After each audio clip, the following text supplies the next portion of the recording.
Hola Fer, veo que estás ahí. Decime si se escucha bien, por favor.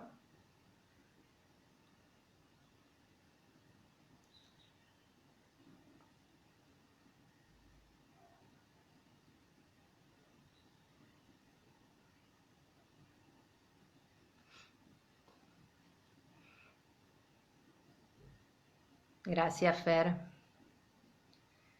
Bueno, vamos a esperar unos minutitos para que se incorporen algunas personas más y damos comienzo, si les parece.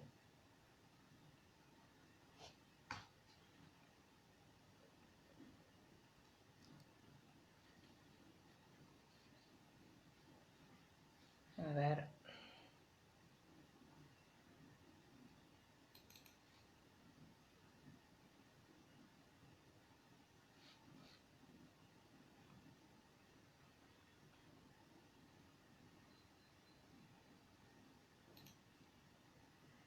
Bueno, vamos a esperar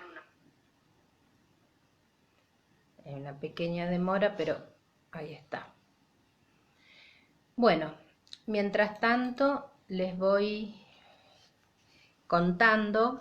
En primer lugar, quiero agradecer a Fer por esta invitación. Me parece muy importante Bueno, vamos a bajar el volumen ahí.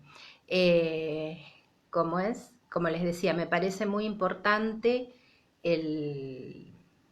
la propuesta esta de ella, iniciando con lo que es Porcelana Magazine virtual y ahora con esta posibilidad de clases donde desde grandes profesoras, maestras con mucha experiencia, hasta gente como yo que simplemente pintamos y nos gusta la porcelana, podamos compartir con ustedes algo de lo que hemos aprendido y especialmente en estos momentos tan difíciles que nos toca vivir, es un placer cuando nos podemos sentar a pintar.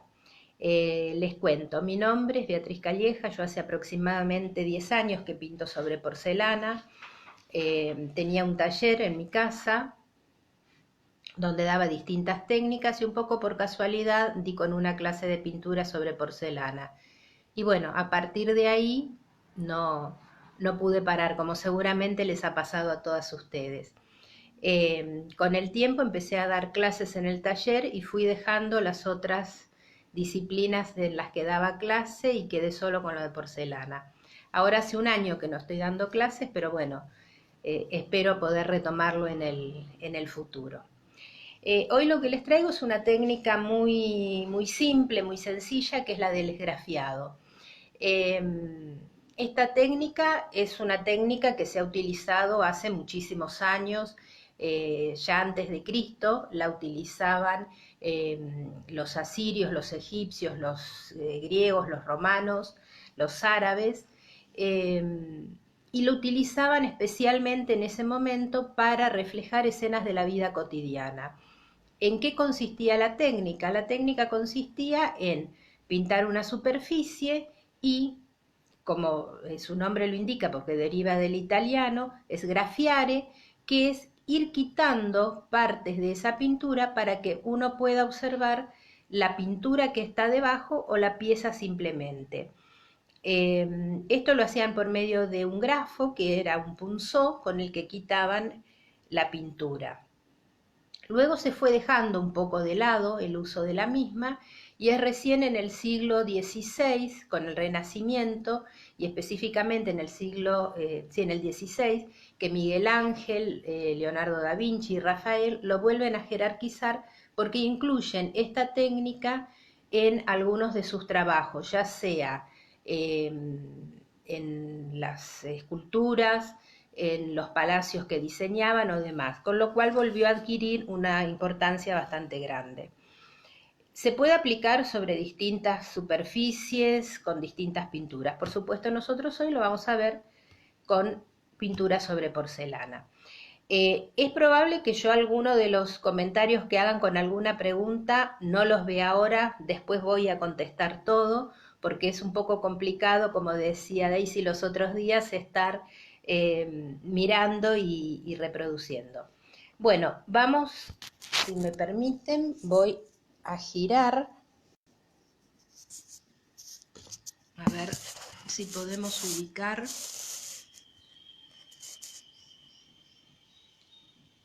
Yo creo que ahí se ve bien. Bueno, nosotros acá tenemos la pieza que vamos a hacer. Yo trabajé sobre un azulejo para hacerlo con una pieza, ¿cómo es? Plana y que resulte más fácil, pero obviamente se puede hacer sobre cualquiera. Lo primero que hay que hacer es pasar una mano de pintura, bueno, por supuesto, como ya todas saben, limpiar la pieza con alcohol, pasar sobre la superficie una capa fina de el esmalte, o sea, el pigmento del color que ustedes quieran. Esto lo pueden hacer con pincel y después retocando con una esponjita o directamente con esponja. Yo, digamos, prefiero hacerlo así.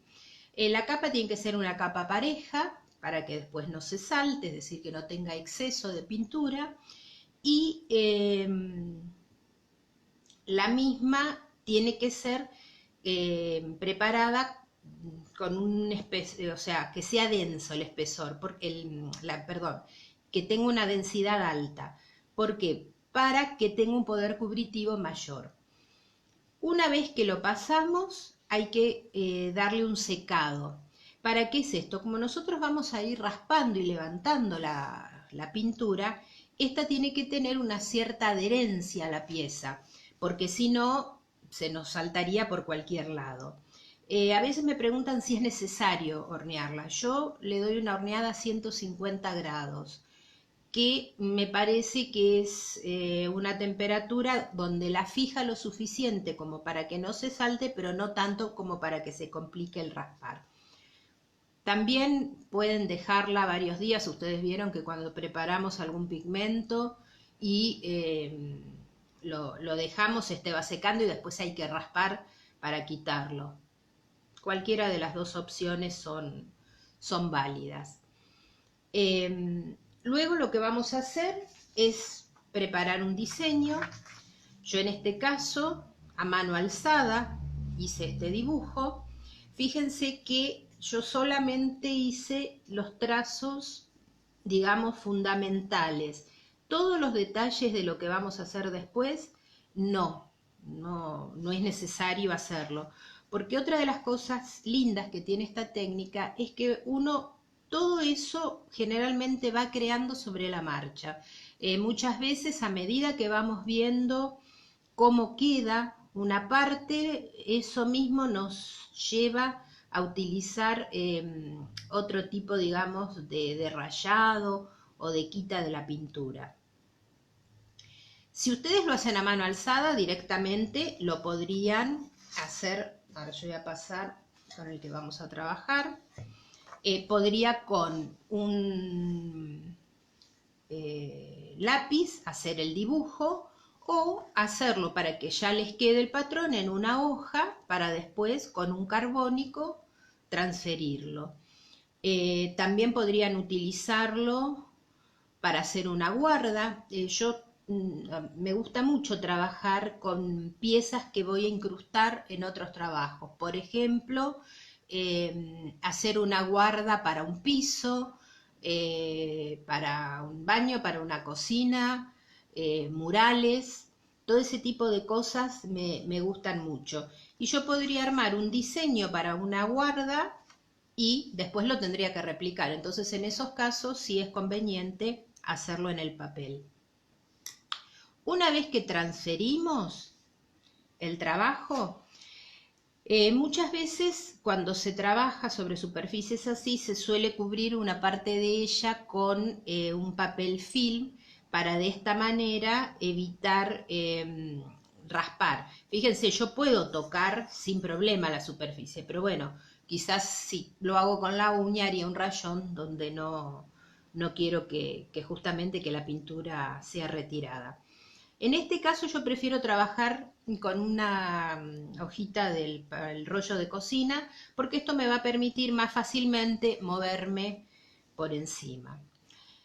Para trabajar vamos a necesitar simplemente un palito de brochet, o como en este caso, que es un palito de los palitos chinos para comer, cualquiera de los dos, porque son maderas lo suficientemente duras que me van a permitir poder raspar.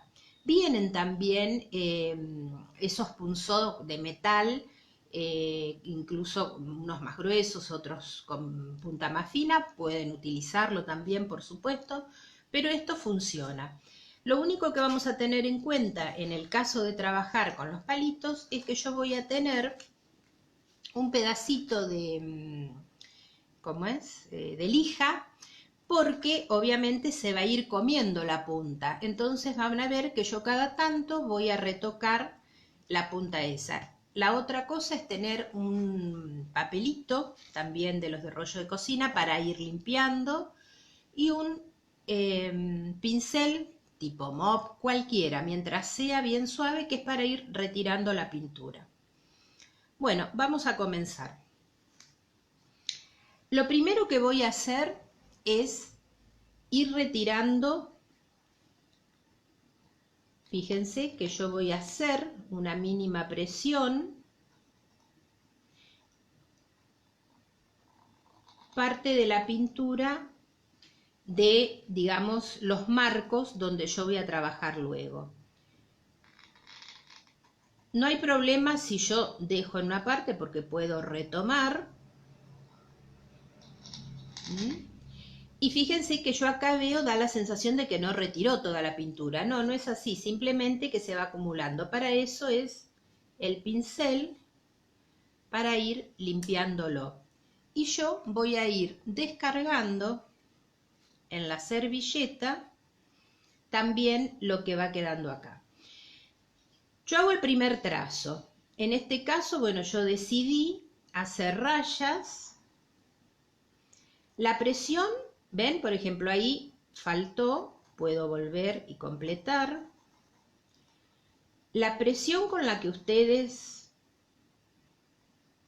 hagan el trazo va a dar también el grosor que va a tener. Es decir, cuanto más suave, el grosor va a ser más fino, y si yo lo quisiera más grueso, voy a volver, que ahora vamos a verlo. Entonces fíjense que es una técnica muy, muy relajada. Ahora voy a hacer las rayas en sentido contrario.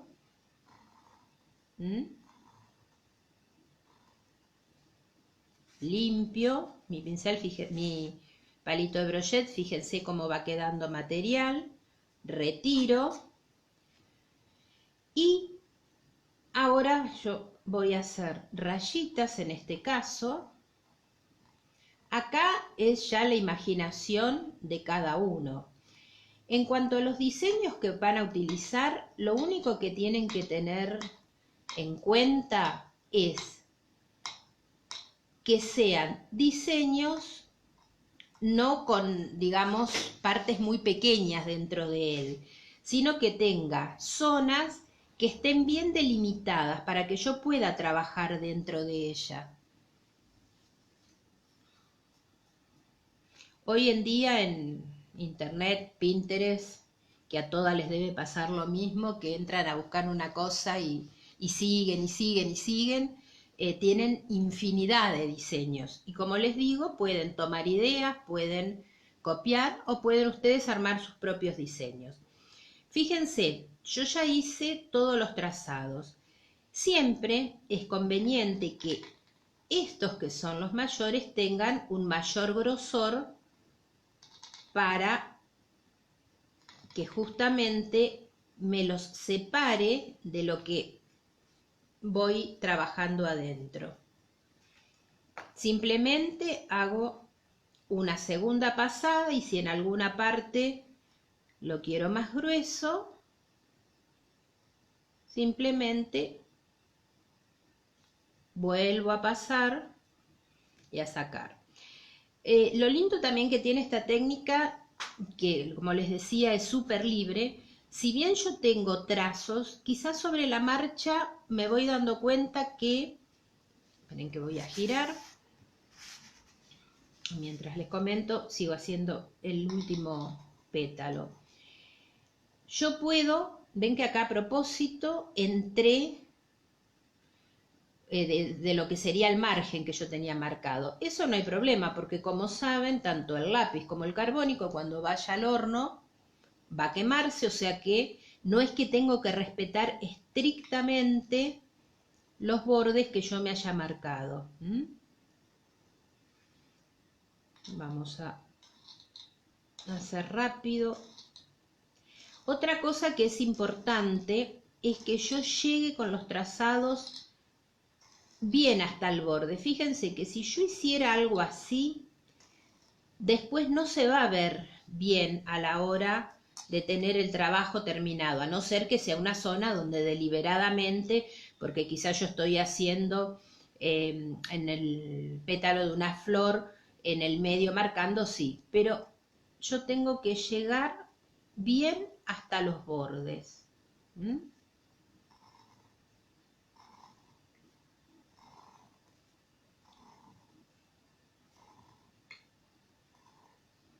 En cuanto a los dibujos o a las formas que yo voy tomando, muchas son las que se usan en el centagle, o sea, ustedes algunas habrán hecho y saben que es una técnica por la cual se va quitando, o sea, en ese caso con plumín, dependiendo donde uno trabaje, sobre porcelana o sobre una hoja con una virome, lo que va haciendo son distintas formas.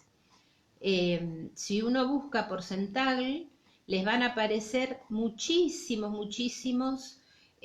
motivos distintos para ir haciendo estos enrejados. Bueno, ¿ven? Ahí yo ya tengo mi flor armada.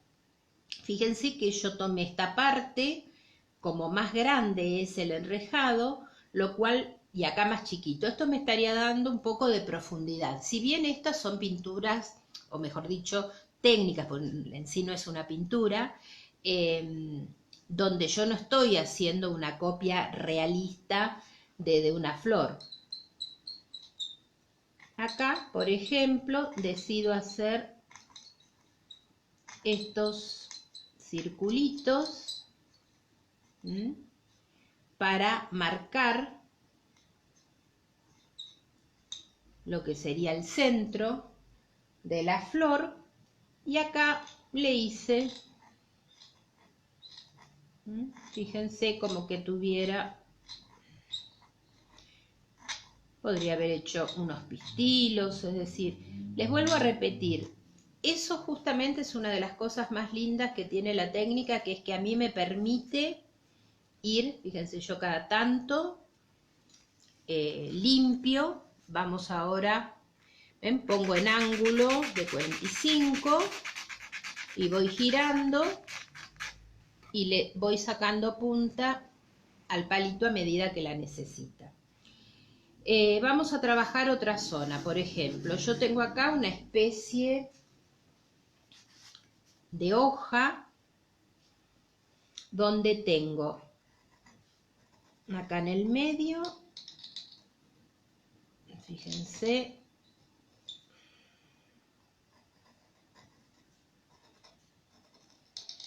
lo que sería como una especie de nervadura. Y lo que voy a hacer en este caso es retirar toda la pintura.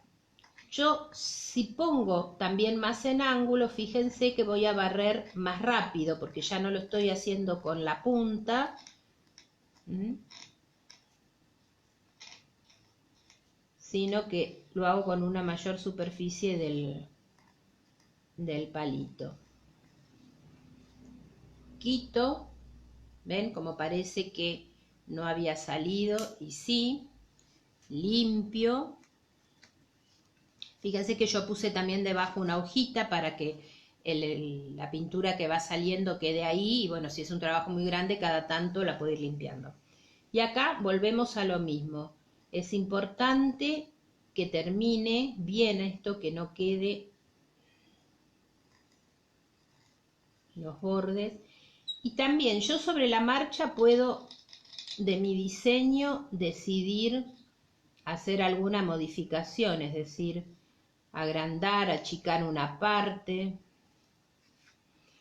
Esto también es interesante, que haya algunas partes que sean, ¿ven?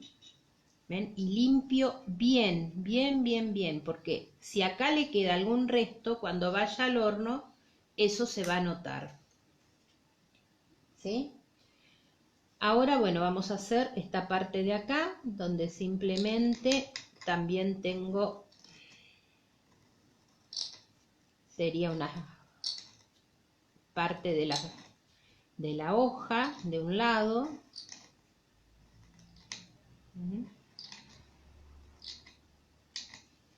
Fíjense que siempre después de que hago una parte, retiro, limpio, para poder verificar. ¿Ves? Por ejemplo, acá no llegó, entonces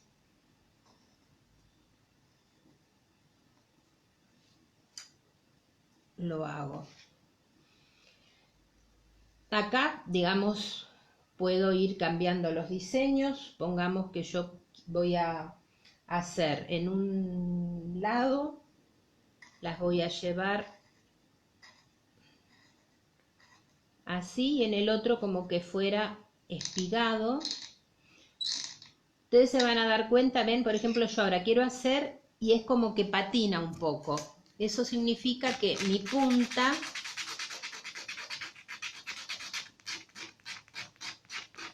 no está tan afilada. Vengo acá y fíjense cómo ahora va rápido. Esto simplemente es algo reiterativo, es decir, una vez que yo elijo una forma para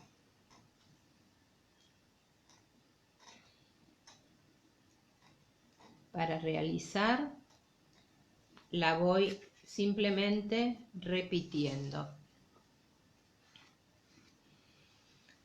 Ahora vamos a hacer de este otro lado.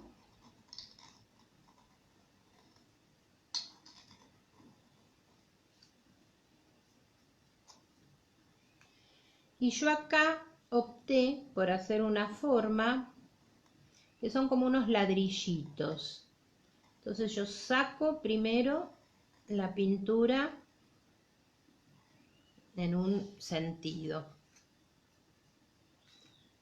Y luego voy quitando, fíjense que en forma alternada,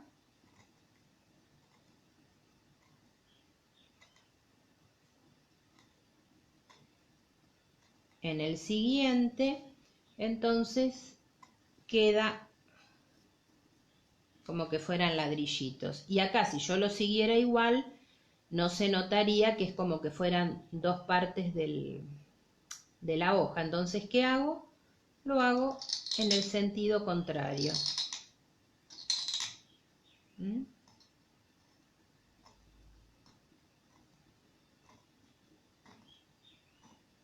Ahí vuelvo a, ¿cómo es?, a limpiar y sigo con otra parte. Vamos a hacer, por ejemplo, dos de las hojas que están acá.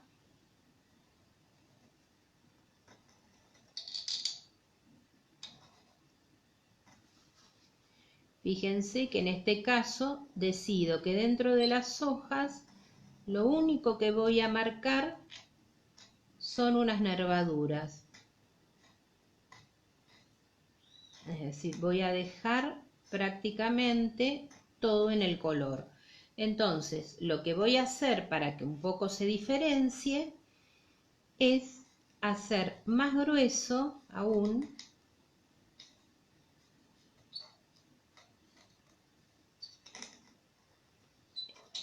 el borde de lo que son las hojitas estas.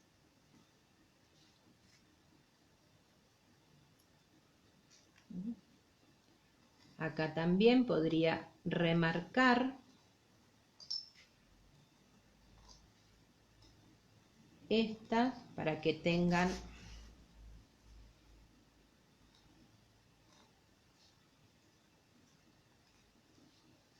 y fíjense cómo poco a poco va apareciendo el diseño. Vamos a venir a este otro sector de acá, donde volvemos a tener una parte que la vamos a ver, vamos a trabajar con el palito, el tenedor, tenedor como es, chino. Fíjense que yo acá lo que hago es, teniendo la masa así, voy quitando material, puedo ir haciéndolo así en forma como redondita. Fíjense que ahí da la sensación de que yo estoy sacando y que no sale demasiado. Pero ahora van a ver que es porque el mismo pigmento, el polvillo mejor dicho, que salta del pigmento, queda ahí. Fíjense cómo al barrer prácticamente ya aparece completo. Y acá, bueno, lo que hago es observar las partes donde sí quedó color todavía, lo retiro, mejoro la forma.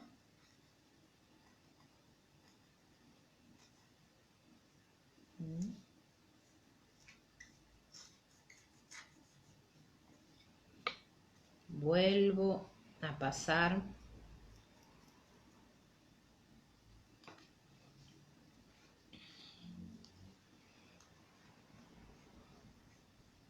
Fíjense como acá todavía hay algunos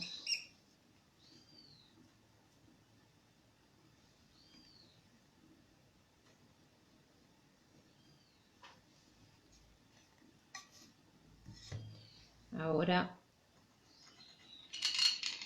hago el borde este de acá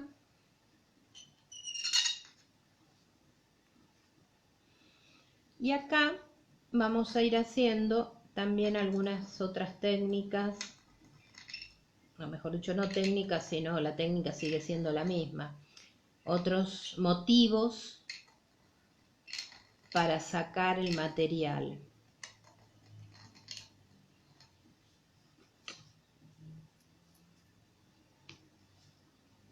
Recuerden que siempre voy limpiando la punta. También pueden inspirarse, por ejemplo, esta, que yo les comentaba que hice a mano alzada, una flor.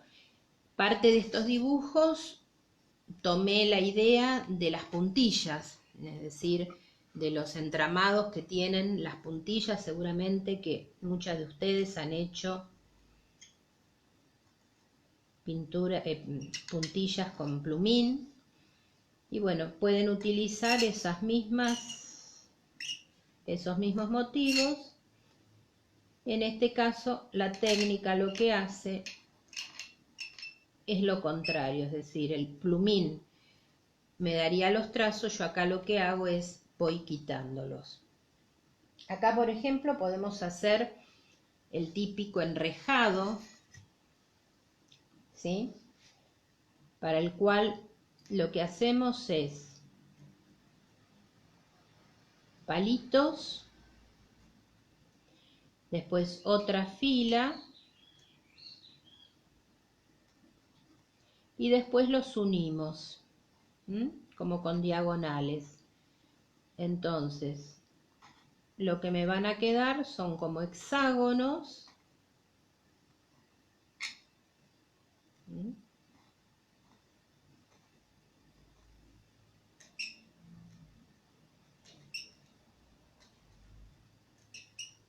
Fíjense que en forma alternada yo los voy haciendo y después voy uniendo. Acá en realidad era ahí.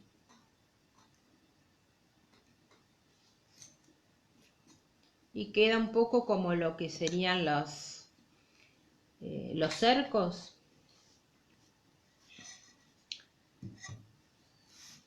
Acá teníamos un redondel que lo puedo sacar completo, que eso se usa también bastante en uniones entre un motivo y el otro. Acá, por ejemplo, en esta, bueno, acá vamos a repetir, vamos a hacer primero la hojita, que era bastante simple.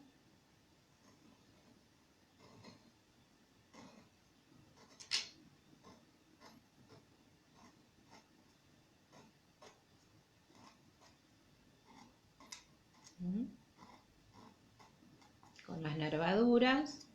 Y recuerdan que habíamos dicho que lo único que hacía en este caso era ampliar un poco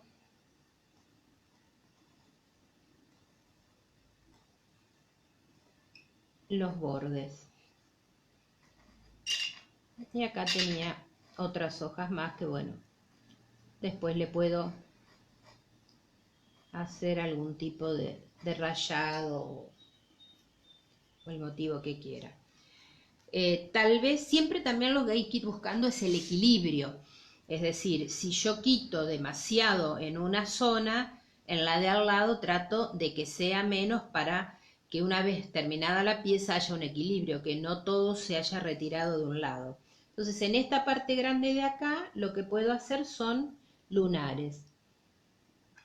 Eso también lo habrán hecho muchas veces pintando, que lo que van haciendo es una primera fila para que queden armoniosos, una segunda, intercalando, y así sucesivamente hasta completar. Si esto lo habrán hecho seguramente en las tazas cuando después de pintar quieren acompañar un dibujo que a lo mejor era chico para que tenga más presencia. Fíjense cómo en forma muy simple lo hicimos. Después yo podría también ir agregando cosas. Por ejemplo, en este borde, si yo le hago unas pequeñas onditas todo alrededor, va a quedar una terminación más linda que dejarlo totalmente liso.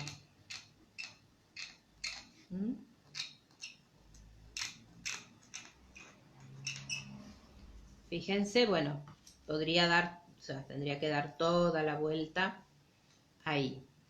Y en este caso, en los bordes, fíjense que como este era un azulejo, yo lo que hice fue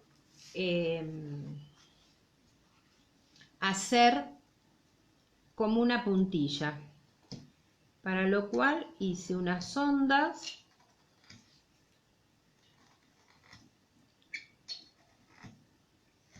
Ahí estamos. En que es reiterativo, pero justamente ese hecho de ser reiterativo hace que sea muy terapéutico, que es una de las cosas que tiene el Centagle, que tiene bastante que ver con esto en un punto. Y ahora le hago como los pelitos que tienen las puntillas. Yo acá hice algo muy simple, pero ustedes podrían tomar un dibujo de una puntilla más trabajada, replicarlo. Si es otro tipo de piezas, lo pueden obviar. Y como les decía, ustedes pueden desde hacer una pieza entera, acá en el medio le podríamos hacer algo muy simple. Yo en la otra, en la del patrón, en la muestra había hecho, creo que eran 2 rayitas.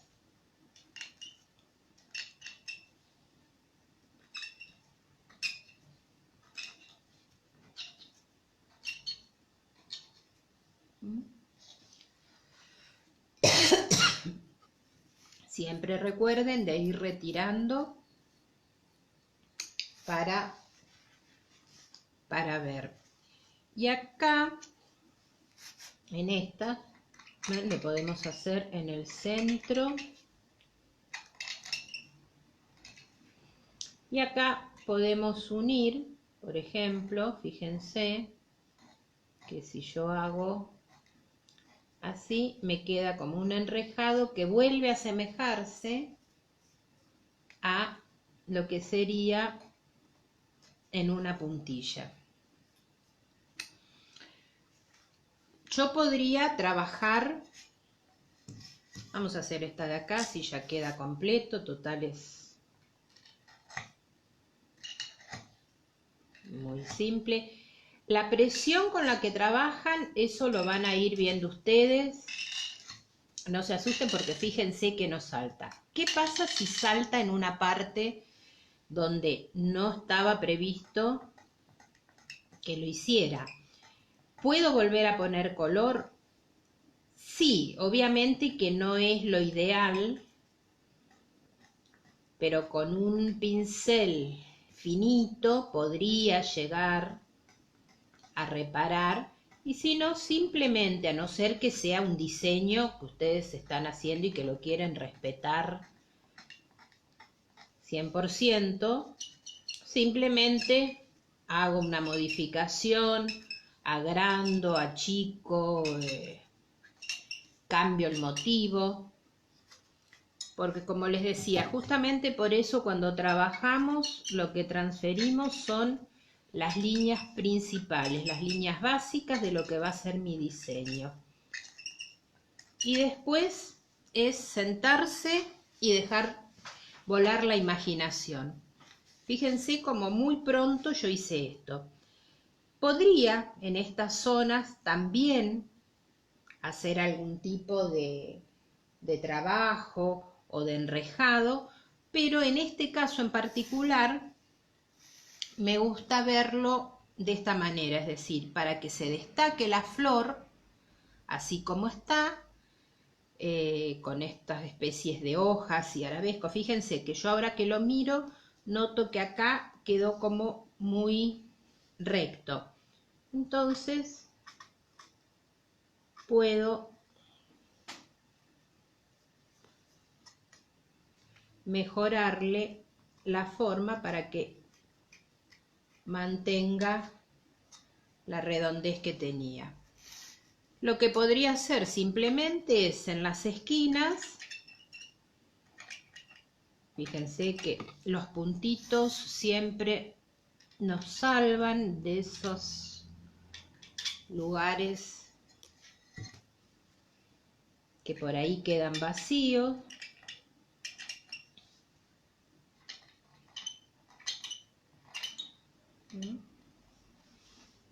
Y ahí quedaría terminado el trabajo. Esperen que voy a retirar.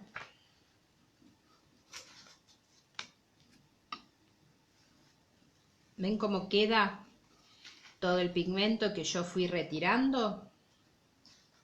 Vamos a verlo ahora sí.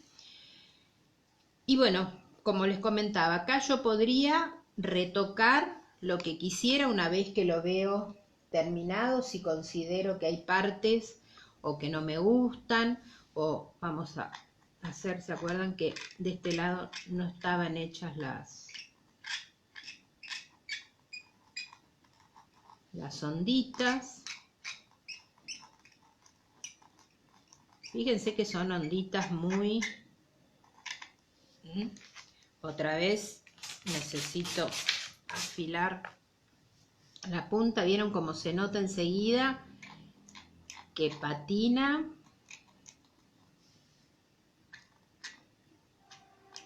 Ahí está. Bueno, si bien saqué la de abajo, la hojita, ahí limpiamos. Y de esta manera queda el trabajo. Por eso les decía que es una técnica sumamente simple. Ven que acá también era como que ahí había quedado más fino. Muy, muy simple, porque simplemente es ir raspando y retirando pintura. Yo les voy a mostrar ahora unas muestras que hice, porque podemos trabajar, como en este caso, acá tengo uno, está terminado,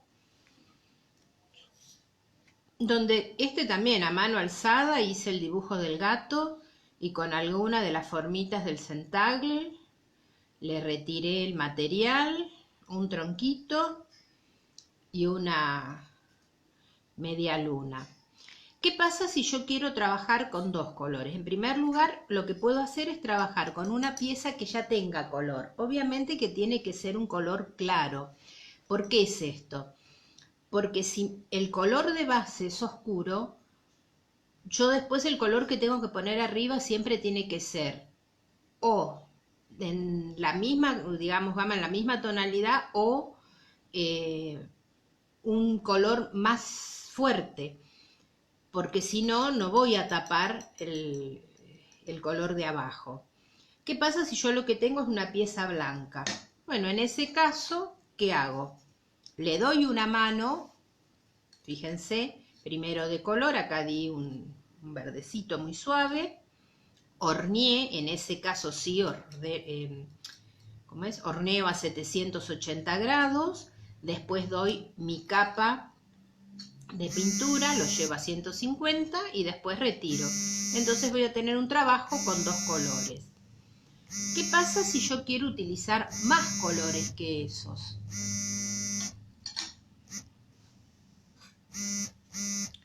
Tengo, por ejemplo, en este caso, fíjense, varios tonos que yo fui poniendo, ¿sí? Acá en la esquina les dejé también una muestrita para que vean. En este caso eran tonos que a mí me habían sobrado de pinturas anteriores. Vieron que a veces nos pasa que nos quedan restos de una y de otra. Y después lo que hice fue, una vez que los coloqué a todos, sí, a ver, lo voy a acercar para que se vea mejor. También un diseño muy libre y retiré. Al ser negra la pintura de arriba, fíjense qué bonito queda el contraste, y la parte de abajo es como que toma distintas tonalidades. Otra opción es esta, donde lo que hice fue la base que le di, fíjense, pero sí ahí se aprecia bien, que es con lustre.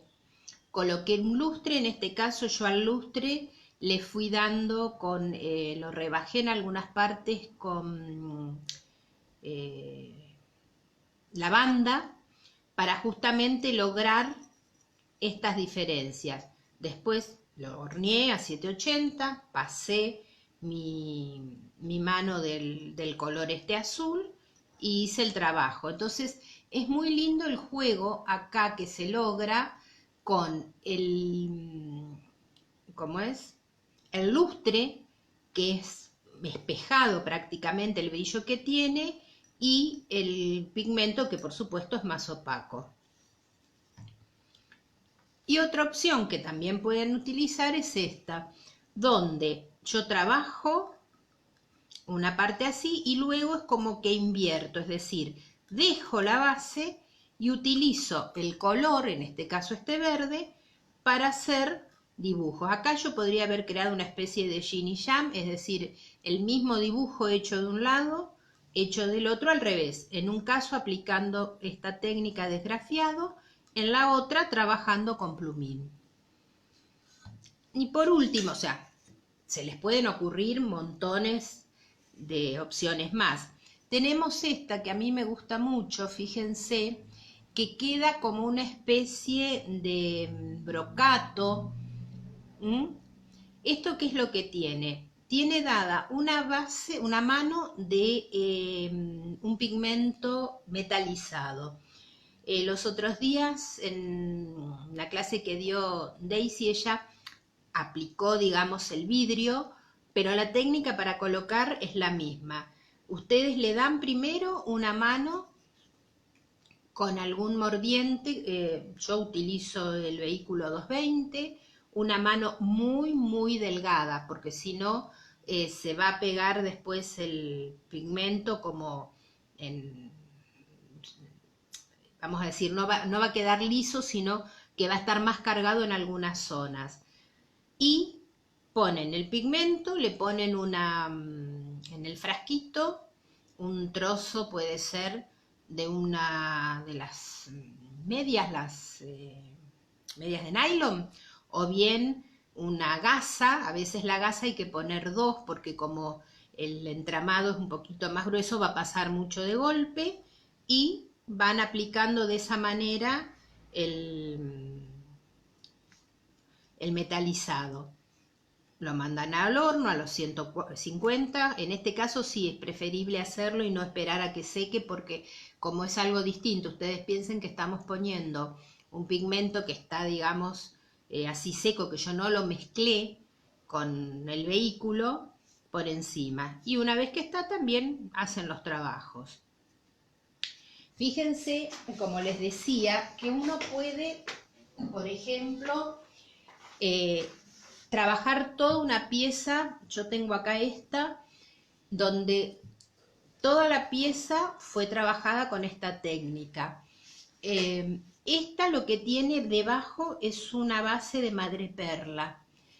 Eso lo que hace es que tal vez acá no se aprecie tanto, pero en las zonas donde retiro la pintura, le da el brillo característico de la madreperla.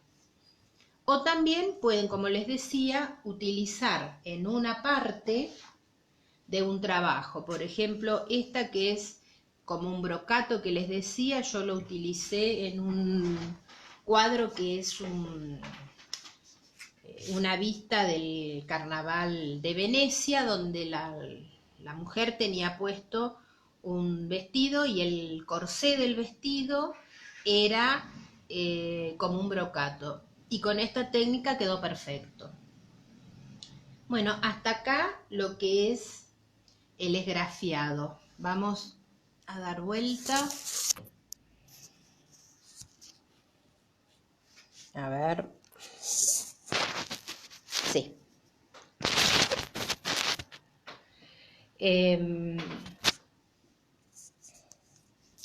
Bueno, ahí estamos. Como habrán visto, es muy, pero muy, muy simple.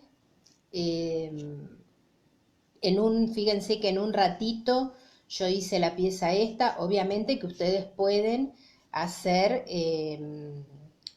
digamos, motivos más trabajados, menos trabajados, pero es muy, muy, muy entretenida, muy amena y muy versátil sobre todo.